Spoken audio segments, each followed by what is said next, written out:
Ito po ang Sublimoto machine ng DM Felix. Nandito po ang printer head at capping. Ito naman po ang head clean.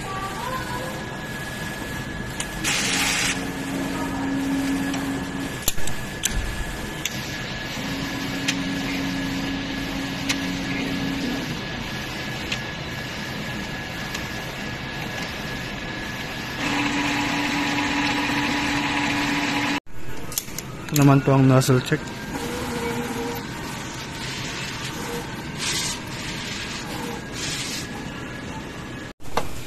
Ito naman po ang waste dump.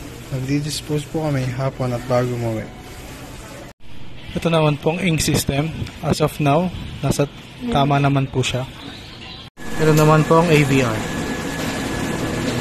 Ito naman po ang use ink. Ito naman po ang consumable. Ito po ang Subliroll. Ito naman po yung sa ink, black, yellow, magenta, at cyan. Ito naman po ang nara namin this week.